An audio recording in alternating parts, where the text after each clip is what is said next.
सजल वो आंखें मूंदे बिस्तर पर लेटी हुई थी कि एक हाथ इसके माथे पर आ टिका और साथ ही नरमी से पुकारा गया। पुकारने वाले की आवाज़ पहचान कर इसने आंखें खोल दी। कैसी हो? इसी नर्म लहजे में पूछते हुए इसके करीब बैठ गया। ठीक हूँ, इसने स्पार्ट लहजे में जवाब दिया और उठकर बैठ गई। इससे बदसलूकी करने के बाद वो पहली बार इसके सामने आया था। सॉरी, मेरी वजह से तुम्हें तकलीफ पहुंची। मैं ऐसा नहीं चाहता था, लेकिन गुस्से में खुद ब खुद ही ऐसा हो गया। अस्सलाम वालेकुम दोस्तों, आप देख रहे हैं उर्दू दास्तान। वज़ी सामीन हज़रात, आइए सुनते हैं उर्दू नावल इंतकाम किस्त नंबर 81। सुना था कि वो अपने दोस्तों के साथ किसी फार्म हाउस पर वक्त गुजारने गया हुआ था और यकीनन वहाँ इसका वक्त बहुत अच्छा गुजरा था, जो इसे अपनी ज़ाती का एहसास हो गया था और अब बीवी से माफ़ी का तलबगार था। किस बात का गुस्सा? इससे अपने बाल समेटकर जूड़े की शक्ल में बांधे और सर पर दुपट्टा ठीक करने लगी। तुम्हारे बाल बहुत खूबसूरत हैं। फैसल ने इसका सवाल नज़रअंदाज करते हुए इसके बालों की तारीफ़ की। मैंने पूछा, किस बात का गुस्सा? इसने तारीफ़ को अनसुना किया और अपना सवाल दोहराया। वो सदाकत शाह की बेटी थी, जिसे कभी किसी ने फूलों की छड़ी से भी नहीं मारा था। वो फैसल का अपने साथ जाहिलाना सलूक इतनी आसानी से नहीं भूल सकती थी। तुम जानती हो यार, सवेरा मेरी पसंद है और मैं बहुत शौक़ से इससे शादी करने जा रहा था। जो कुछ हुआ मेरे ख्वाबो ख्याल में भी नहीं था। ऐसे में मेरा उलझना, झुंझुलाना और चिड़चिड़ा हो जाना कोई ऐसा नाजायज़ भी नहीं, लेकिन फिर भी बहरहाल मैं तुमसे अपने किए की मौजूद तो कर रहा हूँ ना। इसके तासुरात से जाहिर था कि वो अभी झुंझुलाहट का शिकार है, लेकिन किसने किस तरह खुद को काबू में रखे बात को संभालने की कोशिश कर रहा है। तुम इनकार कर सकते थे। किसी ने गन पॉइंट पर तो तुमसे निकाहनामे पर दस्तखत नहीं करवाए थे ना। वो इसके दलील से कायल नहीं हुई। शकील भाई ने ख़ानदान की इज़्ज़त और सलामती का वास्ता देकर मुझे मजबूर कर दिया था और मैं समझता हूँ कि उन्होंने ऐसा कुछ गलत भी नहीं किया था, लेकिन फ़िलहाल मैं अपने आप को पूरी तरह समझा नहीं पा रहा। तो मुझे थोड़ा सा टाइम दो कि मैं ज़हनी तौर पर ख़ुद को तैयार कर सकूँ। इसने सजल का हाथ अपने हाथ में लेकर इसे समझाने की कोशिश की। मैं तुम्हें सिर्फ टाइम नहीं, मुकम्मल आज़ादी देती हूँ कि तुम जब चाहो सवेरा को अपना लो। इसने आहिस्ता से अपना हाथ फैसल की ग्रिप से आज़ाद करवा लिया और पहलू में सोए हुए बच्चों को नरमी से थपकने लगी। इसे शायद बातों की आवाज़ ने डिस्टर्ब किया था, जो वो नींद में बेचैन सा हो गया था। मसला तुम्हारी इजाज़त से ज़्यादा सवेरा की रजामंदी का है। वो इस मिजाज की लड़की नहीं है जो दूसरी बीवी बनकर मुझे किसी के साथ बांटने के लिए तैयार हो जाएगी। तो ज़रूरत भी क्या है ऐसा करने की? इन सारे मामलात को सुलझने दो, मैं खुद ही तुमसे तलाक लेकर पाकिस्तान वापस चली जाऊँगी। क्या? इसकी बात पर फैसल का मुँह खुल गया। मैं गलत नहीं कह रही हूँ। हालात की मजबूरी के तहत बांधा गया बंधन सारी उम्र निभाया जाए, ये कोई ऐसा ज़रूरी नहीं है। तुम्हारी तरह मेरे लिए भी एक समझौते का रिश्ता है और मैं सारी ज़िंदगी अपनों से दूर रहकर ये समझौते का रिश्ता नहीं निभाना चाहती। आज बहुत अरसे बाद वो उस सजल शाह के अंदाज में बात कर रही थी जिसे खुद पर भरपूर एतमाद था। ऐसी बातें क्यों कर रही हो सजल? मैं तुमसे तो कह रहा हूँ कि मुझे थोड़ा सा वक्त दो, आहिस्ता आहिस्ता इंशाल्लाह सब नॉर्मल हो जाएगा। वो इसका फैसला सुनकर सर पटा सा गया। मैंने बहुत सोच समझ कर यह फैसला किया है फैसल। हम दोनों एक दूसरे के लिए सूटेबल नहीं हैं। हमने इस रिश्ते को चलाने की कोशिश की तो हमेशा एक दूसरे से उलझते रहेंगे। इसलिए बेहतर है कि खुद को इस बोझ तले दबाते रखने के बजाय आज ये फैसला कर लें कि अद्दा साई और सरमद की रिहाई का मसला हल हो जाने पर हम अपनी राहें जुदा कर लेंगे और अपने अपने हिसाब से ज़िंदगी गुजारेंगे। वो बहुत ठहरे हुए लहजे में इससे बात कर रही थी, लेकिन इस तवील गुफ्तगू ने इसके सर में होने वाले दर्द को बढ़ा दिया था और वो मुश्किल शिद्दत इख्तियार करती टीसों को बर्दाश्त कर रही थी।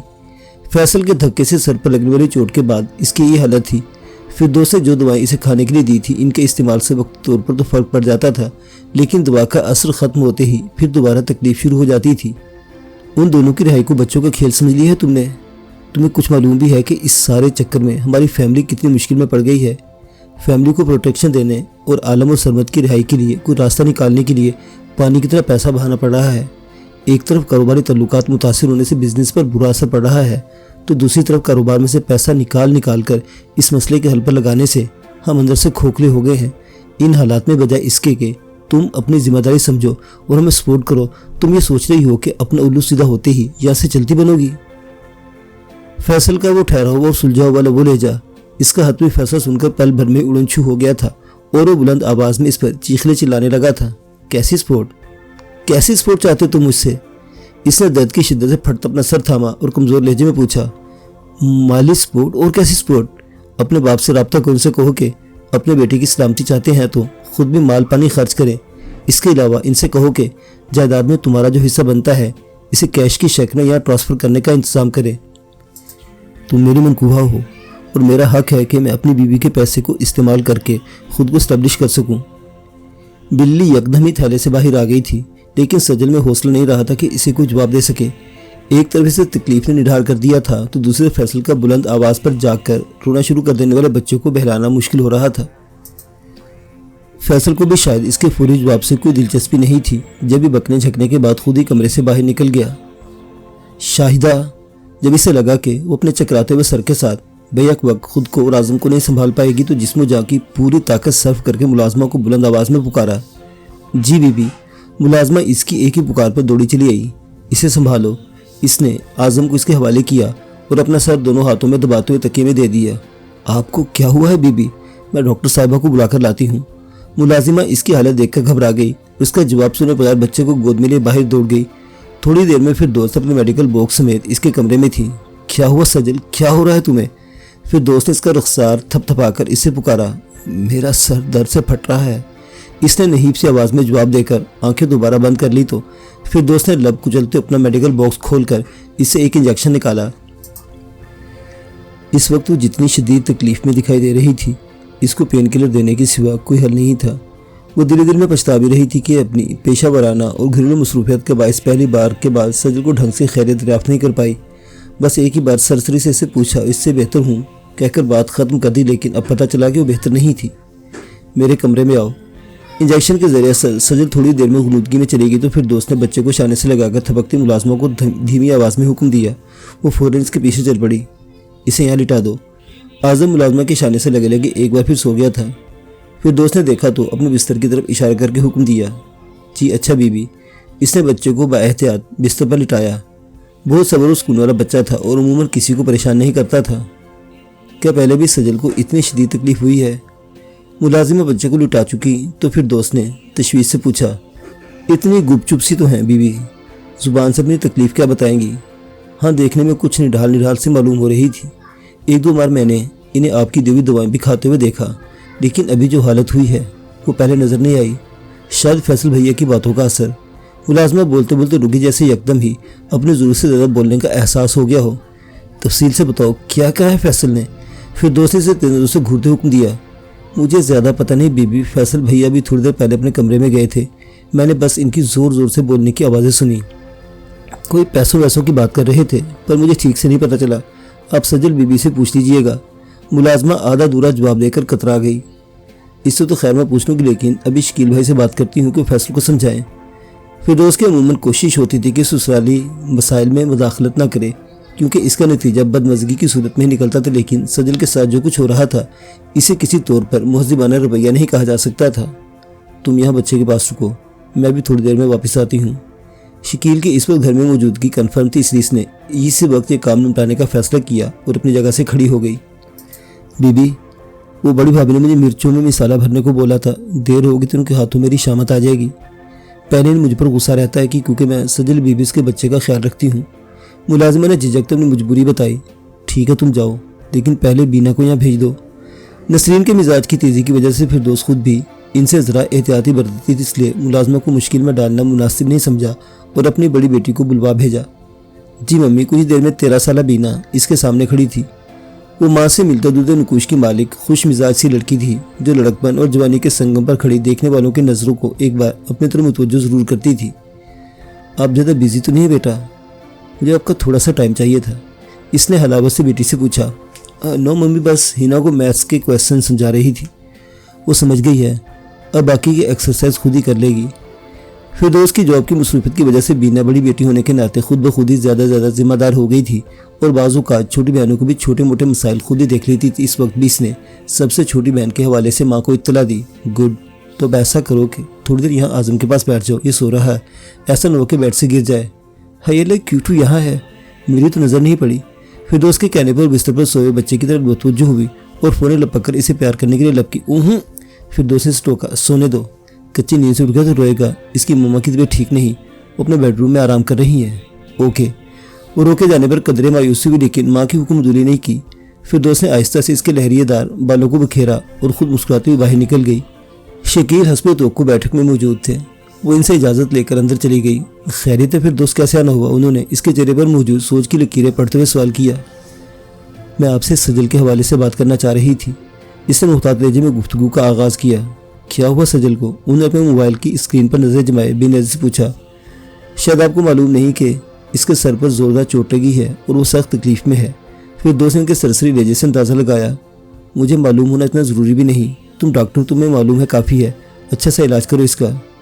इतना सुनकर भी इनकी बेनाजी ख़त्म नहीं हुई और वो अपने मोबाइल की तरफ मुतवज्जो रहे जैसे कोई बहुत ज़रूरी काम कर रहे हों।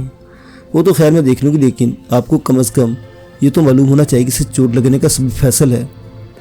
शकील के एहतराम के बावजूद अपने लहजे में दर आने वाली हल्की सी तलखी को न छुपा सकी। फैसल ने क्या किया है? तशद्दुद। वो मुसलसल सजल के साथ बदसलूकी कर रहा है। फिर दोस्त को अब इनका तजाहल बुरी तरह खटकने लगा था, फिर भी बर्दाश्त से काम लेते हुए आगाह किया। अच्छा, किसी और ने तो मुझे ऐसी कोई बात नहीं बताई। शकील ने हैरत का मुजाहरा किया। कोई और आपको कैसे बता सकता है, जबकि वो खुद सजल के साथ इस घर में तीसरे दर्जे के शहरी होने का सलूक करने में पेश है। कोई और पर बतौर ख़ास जोर देते हुए फिर दोस्त ने जताया, लेकिन बराह रास्त नसरीन का नाम लेने से गुरेज किया। मुझे अंदाज़ा है कि सजल के लिए यहाँ हालात थोड़े से मुश्किल है, लेकिन ये कोई गैर फितरी बात नहीं है। इसकी खातिर सबकी ज़िंदगी अपसेट हुई है, मजबूरन ही सही इसके लिए कुर्बानी देनी है, इसलिए इसका फ़र्ज़ बनता है कि कुछ कुर्बानी वो भी दे। वो सब्र और बर्दाश्त से काम लेगी तो आहिस्ता आहिस्ता इसके हालात मुवाफिक हो जाएंगे। घर बसाने की औरत को ये सब करना ही पड़ता है। शकील के पास सजल के साथ रवा रखे जाने वाले सलूक के लिए दलाइल मौजूद थे, जो फिर दोस्त को काबिल कबूल महसूस नहीं हुए। लेकिन भाईजान बस, शकील ने हाथ के इशारे से मज़ीद कुछ बोलने से रोक दिया। मैं सजल के लिए जो कुछ कर सकता था कर चुका हूँ, इसलिए बेहतर होगा कि तुम मुझे कायल करने के बजाय इसे समझाओ कि अपने शोहर की कदर करे और इसके दिल में अपने लिए जगह बनाने की कोशिश करे। वो बीवी है, वो कोशिश करेगी, एक दिन वो सब भूल भाल कर इसका बन जाएगा। शकील इसी रवायती सोच का मुजाहरा कर रहे थे जो बर्रे सगीर में राइज है। फिर दोस्त को एहसास हो गया कि मज़ीद बहस की सूरत में भी कोई मस्बत नतीजा बरामद नहीं होगा। मज़ीद तलखी से बचने की इसने गुफ्तगू ख़त्म करके वहाँ से उठ जाना मुनासिब समझा। मेरी तरफ से तुम्हारे लिए एक मशवरा है। इस बार उन्होंने मोबाइल की स्क्रीन से सर उठाकर बराह रास्त इसकी तरफ देखा। जी, वो इसके तवज्जो हुई। किसी भी मामले में दखल देते हुए एहतियात से काम लिया करो। पहले घर की ख़वातीन को तुमसे शिकवा रहता है कि जबकि बहाने तुम घरेलू अमूर में खातिर हिस्सा नहीं लेती। उन्होंने एक ऐसी बात जताई जो शादी के बाद से मुसलसल किसी न किसी बहाने जताई जाती रहती थी। हालांकि घर में रहने वाली ख़वातीन भी घरेलू कामकाज का कोई बोझ नहीं था और इन्हें सिर्फ मुलाजमाओं को अहकामात देने की जहमत करना पड़ती थी। इन ख़वातीन का घर पर मुकम्मल राज था, जबकि इनके मुकाबले में खुद इसे ये नुकसान था कि कभी घर में पकने वाले खाने का मेन्यू उसकी पसंद के मुताबिक तय नहीं पाया था और बाज़-औक़ात इसे बच्चों की कोई फरमाइश पूरी करने के लिए खुद किचन का रुख करना पड़ता था। लेकिन यहाँ सब ये कहने का कोई फ़ायदा नहीं था, सो वो खामोशी से सर झुकाकर बाहर निकल गई। सजल वो आंखें मूंदे बिस्तर पर लेटी हुई थी कि एक हाथ इसके माथे पर आ टिका और साथ ही नरमी से पुकारा गया। पुकारने वाले की आवाज़ पहचान कर इसने आंखें खोल दी।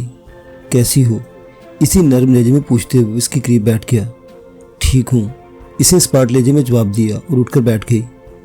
इससे बदसलूकी करने के बाद वो पहली बार इसके सामने आया था। सॉरी, मेरी वजह से तुम्हें तकलीफ़ पहुंची।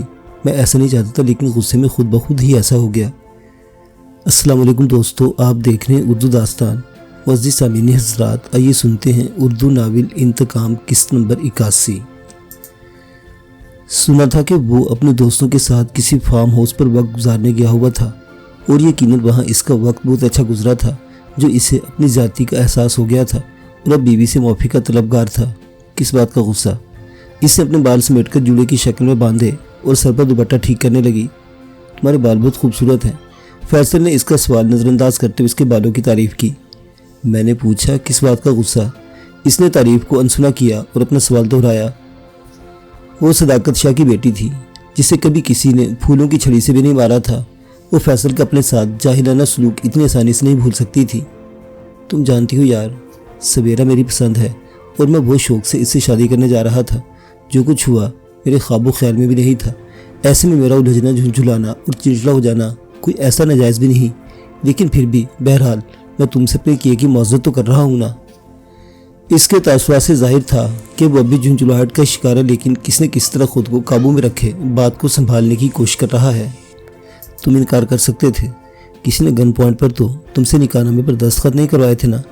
वो इसके दलील से कायल नहीं हुई।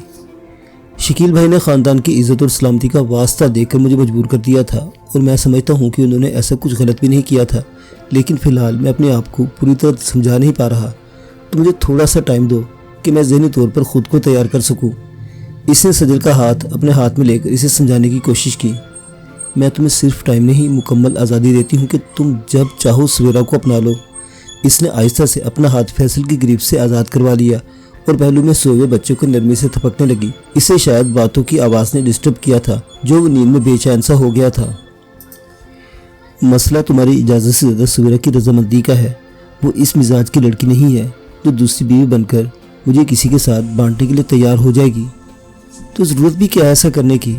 इन सारे मामलात को सुलझने दो, मैं खुद ही तुमसे तलाक लेकर पाकिस्तान वापस चली जाऊंगी। क्या? इसकी बात पर फैसल का मुंह खुल गया। मैं गलत नहीं कह रही हूँ। हालात की मजबूरी के तहत बांधा गया बंधन सारी उम्र निभाया जाए, ये कोई ऐसा ज़रूरी नहीं है। तुम्हारी तरह मेरे लिए भी एक समझौते का रिश्ता है और मैं सारी ज़िंदगी अपनों से दूर रहकर ये समझौते का रिश्ता नहीं निभाना चाहती। आज बहुत अरसे बाद वो उस सजल शाह के अंदाज में बात कर रही थी जिसे खुद पर भरपूर एतमाद था। ऐसी बातें क्यों कर रही हो सजल?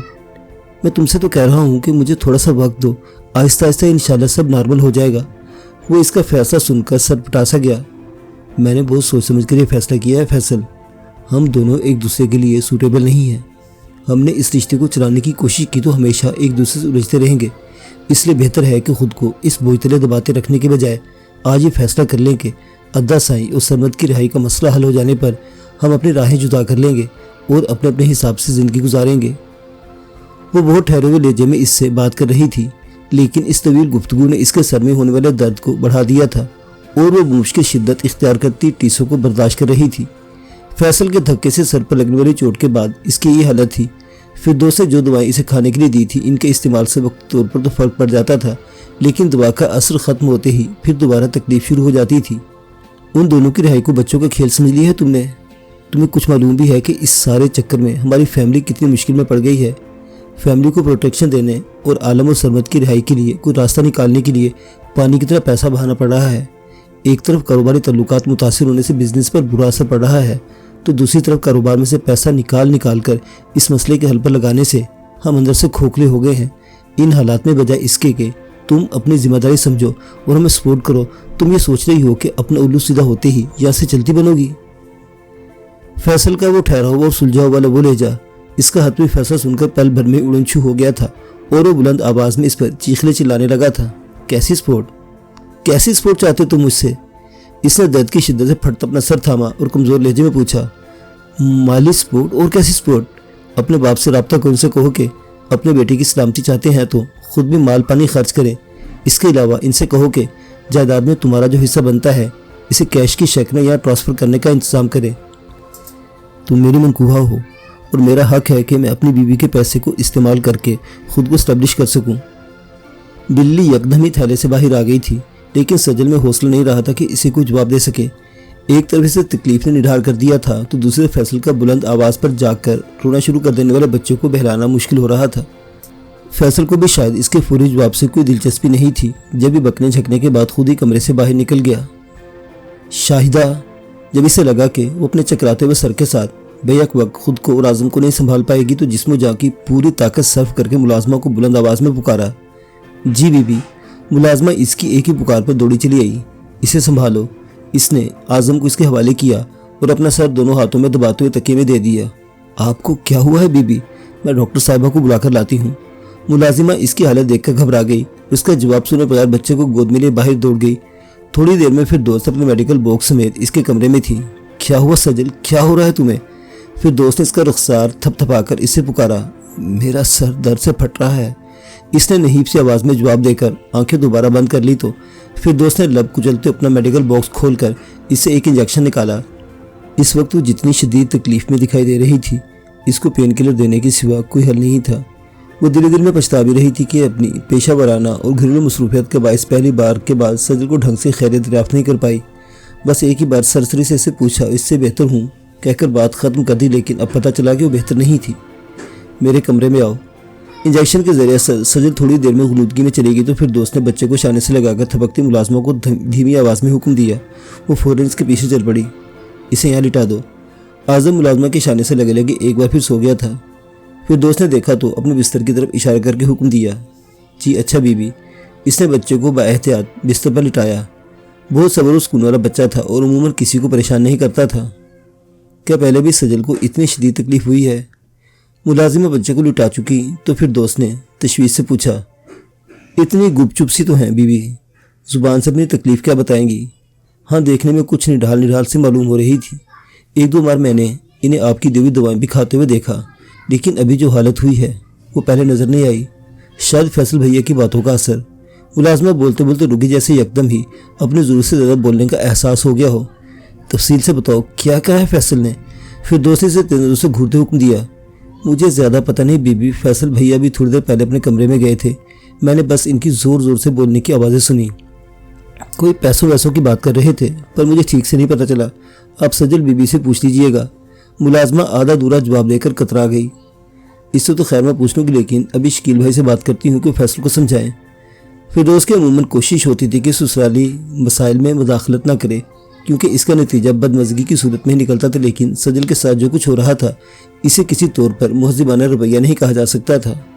तुम यहाँ बच्चे के पास रुको, मैं भी थोड़ी देर में वापस आती हूँ।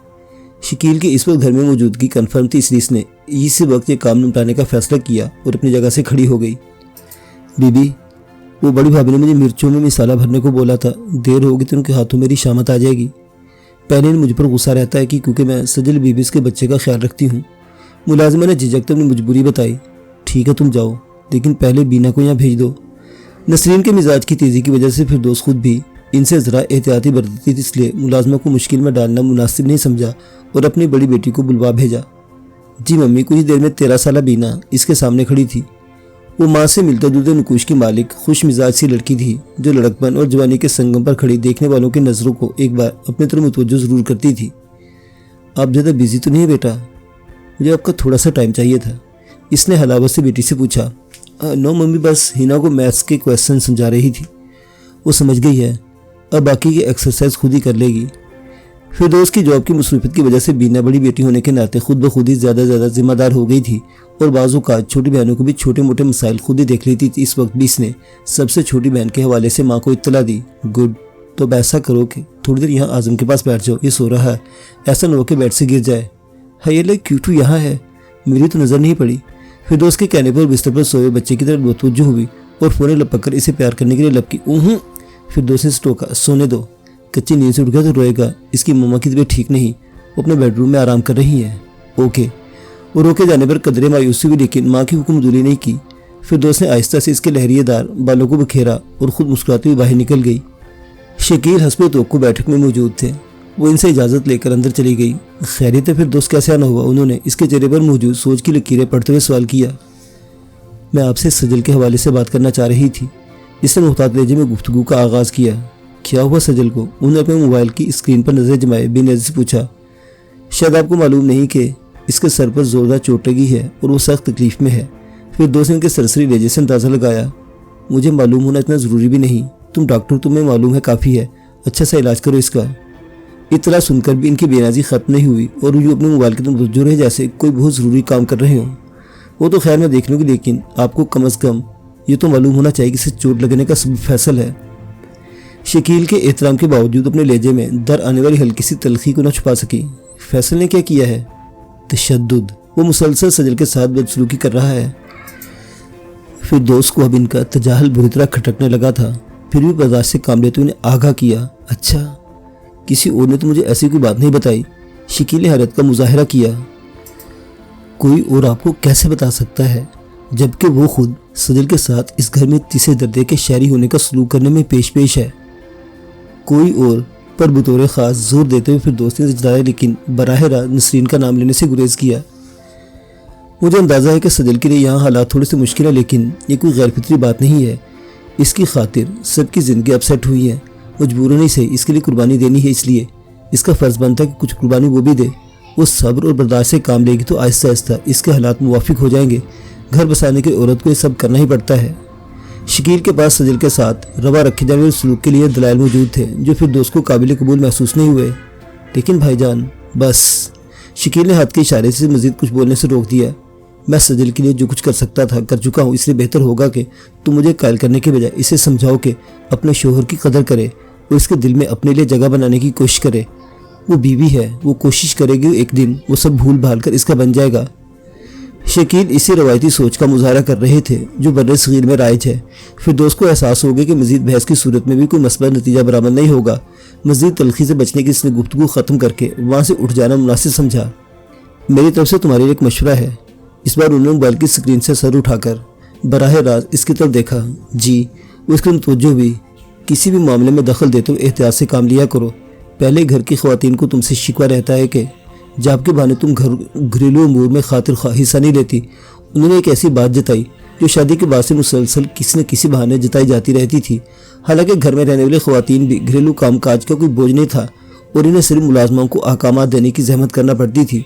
इन ख़वातीन का घर पर मुकम्मल राज था, जबकि इनके मुकाबले में खुद इसे ये नुकसान था कि कभी घर में पकने वाले खाने का मेन्यू उसकी पसंद के मुताबिक तय नहीं पाया था और बाज़-औक़ात इसे बच्चों की कोई फरमाइश पूरी करने के लिए खुद किचन का रुख करना पड़ता था।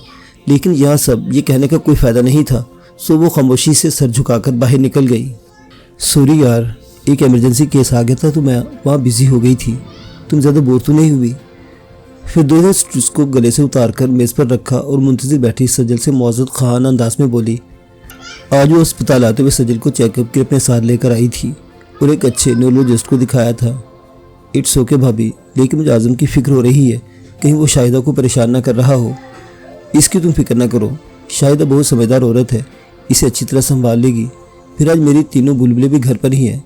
तीनों ने मिलकर आज़म के साथ खूब मेला लगाया हुआ है। ये देखो, ये वीडियो मुझे व्हाट्सएप की है उन्होंने। फिर दोस्त ने अपना मोबाइल इसके हवाले किया। वो दिलचस्पी से व्हाट्सएप पर बच्चों की तरफ से भेजी जाने वाली वीडियो देखने लगी। वीडियो में आज़म एक छोटे से रंग बिरंगे हवा भर के बनाए गए स्विमिंग पूल में बैठा नजर आ रहा था। इसके तासुरात से जाहिर था कि सरगर्मी से लुत्फानंदोज हो रहा है। इसके पानी में हाथ मार मार कर उछलने और दिलकारें मारने को तीनों बच्चियां बहुत इंजॉय कर रही थी और ख़ुद भी बार बार कोई ऐसी हरकत करती जिससे आज़म मजीद पुरजोश हो जाता था। इस वीडियो को देखते बेसाख्ता ही इसके होंठों पर मुस्कुराहट आ गई। हंसती मुस्कुराती रहा करो। तमाम परेशानियों को झटक कर थोड़ा सा मुस्कुरा देने से इंसान की सेहत पर अच्छा असर पड़ता है। इसे मुस्कुराता देखकर फिर दोस्त बेसाख्ता ही बोल पड़ी। कुछ परेशानियाँ ऐसी होती हैं जिन्हें जहन से झटकना इंसान के बस में नहीं होता। आप ही बताएं कि मैं कैसे इस बात को अपने जहन से झटक सकती हूँ कि मेरे अद्दा साई एक संगीन इल्ज़ाम में ज़ेर हिरासत है और कोई इन्हें बचाने के लिए कुछ नहीं कर पा रहा। इसकी मुस्कुराहट पल भर में गायब हो गई। मैं मानती हूँ कि ये वाकई बहुत बड़ी परेशानी है, लेकिन इस परेशानी से निपटने के लिए तुम्हें अपना हौसला भी बड़ा करना होगा। ऐसे पेचीदा मामलात में जल्दी कोई नतीजा सामने आना मुश्किल होता है और आलम और सरमद तो खुद अपना केस मुश्किल बनाते जा रहे हैं। फिर दोस्त रात से जो खबर इससे छुपाए हुए बेसाख्ता ही लबों से फिसल गई। क्या मतलब, क्या किया है उन्होंने? सजल फौरन ही बेचैन हो गई। उन्होंने फरार की एक और कोशिश की है और इस कोशिश में एक सिपाही को इतनी बुरी तरह जख्मी कर दिया है कि इसकी जान के लाले पड़ गए हैं। अगर वो मर गया तो सुनील के अलावा ये कत्ल भी इनके हिस्से में लिख दिया जाएगा। फिर दोस्त ने उसुर्दगी से इसे आगाह किया। इंशाअल्लाह मेरे अल्लाह, ये क्या हो रहा है? सजल ने बेसाख्ता ही अपना सर थाम दिया। मैं तुम्हें बताकर टेंशन नहीं देना चाह रही थी, लेकिन मुझे पता है घर में कोई ना कोई तुम्हारे सामने जिक्र ज़रूर करेगा, वो भी ऐसे अल्फाज में जो तुम्हारे ज़्यादा तकलीफदेह होंगे, इसलिए अब खुद ही तुम्हें सब बता रही हूँ। वहाँ बाबा साईं भी ये खबरें सुनकर बहुत परेशान हुए होंगे। इसे पाकिस्तान में बैठे अपने बाप की फ़िक्र ने सताया। वो तो लाजमी बात है। इस वाक़े के बाद हमारी हुकूमत का इन लोगों का दहशतगर्द करार देने का मौक़िफ़ मज़ीद मजबूत हो गया है। इनका दावा है कि सिपाही को ज़ख्मी करके उन्होंने उसकी गंज भी छीन ली थी, जिसकी वजह से इन्हें बहुत मुश्किल से काबू किया गया। आलम की गंज समेत एक तस्वीर भी मीडिया से शेयर की गई है। फिर दोस्त ने इसे मज़ीद कुछ तफसीलात से आगाह भी किया। और आप इन हालात में जो मुस्कुराने का कह रही हैं?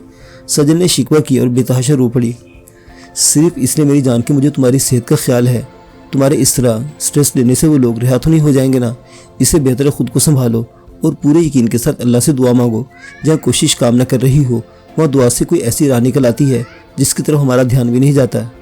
फिर दोस्त अपनी जगह से उठकर इसके करीब आ गई, जिसमें साथ लगाते हुए बहुत खुलूस से समझाने लगी। बिला आखिर इसने खुद पर काबू पा लिया और आहिस्ता आहिस्ता इसकी हिचकियाँ थम गई। जाओ वॉशरूम में जाकर मुँह धो लो, फिर हम घर चलते हैं। जी अच्छा। वो फिर दोस्त के कहने पर उठकर ताबेदारी से मलिका वॉशरूम में चली गई। इसी वक्त फिर दोस्त का मोबाइल बजने लगा। नंबर अनजाना था। मैं आपसे मिलना चाहता हूँ, वहीं जहाँ हम पहले मिले थे। कॉल रिसीव कर दूसरी तरफ से बगैर किसी तमहीद के मुतालबा किया गया। आज मुमकिन नहीं है, आज मेरे साथ सजल भी मौजूद है। इसने कॉलर को पहचानने में ज़रा तवक़ुफ़ नहीं किया। इसीलिए तो मैं आज आपसे मिलना चाहता हूँ। मौजूदा हालात में मेरी सजल से एक मुलाकात ज़रूरी हो गई है। इसकी तबीयत ठीक नहीं है। डॉक्टर ने कहा है वो सीधे स्ट्रेस का शिकार है। फिर दोस्त ने पहलू तो ही करना चाहिए। स्ट्रेस के साथ आपने इसे ज़हनी और जिस्मानी टॉर्चर का जिक्र नहीं किया जिसे फैसल कहते बर्दाश्त करना पड़ रहा है। इसका तंज़ जुमला इसके बाखबर होने का भी मज़र पड़ रहा था। फिर दोस्त शर्मिंदगी के मारे कुछ कहा भी नहीं गया कि डॉक्टर ने सजल का CT स्कैन करवाया है। मुझे तशवीश है कि सर की चोट ने कोई बड़ा नुकसान न कर दिया हो। फिर दोस्त को खामोश पाकर इससे सवाल दागा।